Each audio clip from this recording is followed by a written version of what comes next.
Proverbs 14:27. The fear of the Lord is a fountain of life, to depart from the snares of death.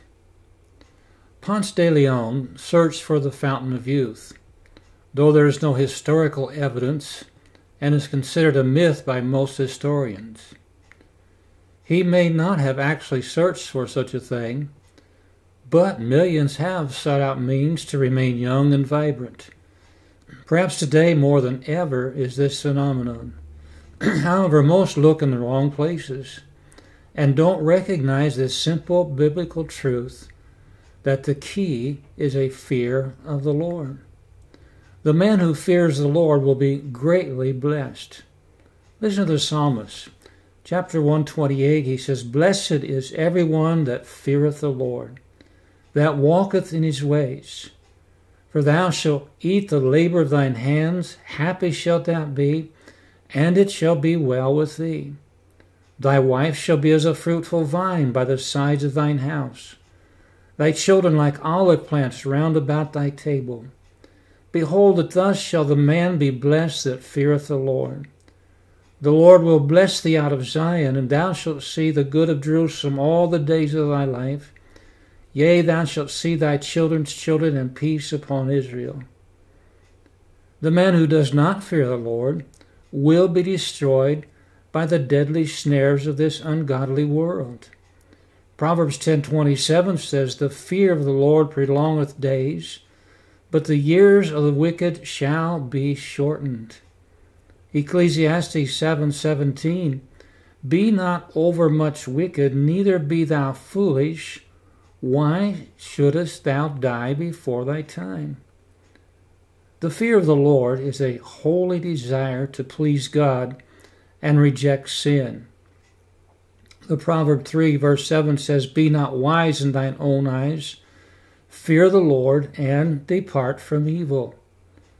In Proverbs 8:38 it says, "The fear of the Lord is to hate evil, pride and arrogancy, and the evil way, and the froward mouth do I hate." Chapter 16, verse 6, "By mercy and truth iniquity is purged, and by the fear of the Lord men depart from evil."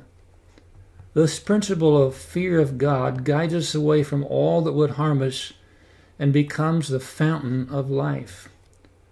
The law of the wise is a fountain of life, to depart from the snares of death. That's Proverbs 13, verse 14. It is that which ought to be the focal point of all marriage designs. In Proverbs 31:30 it says, "Favor is deceitful and beauty is vain, but the woman that feareth the Lord, she shall be praised."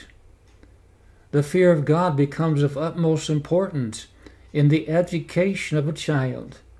Psalm 34:11 says, "Come, ye children, hearken unto me, I will teach you the fear of the Lord."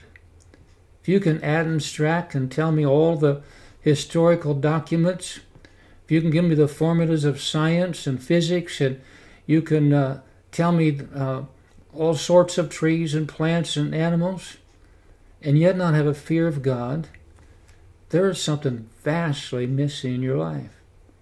Ecclesiastes 12, he says, "Let us hear the conclusion of the whole matter. Fear God and keep his commandments, for this is the whole duty of man. For God shall bring every work into judgment with every secret thing, whether it be good or whether it be evil." And then he says this in Ephesians 6:4, "And ye fathers, provoke not your children to wrath, but bring them up in the nurture and admonition of the Lord." This fountain rescues us from the entrapment of sin's death. And thus we need to learn the character of our great God and continue to do so.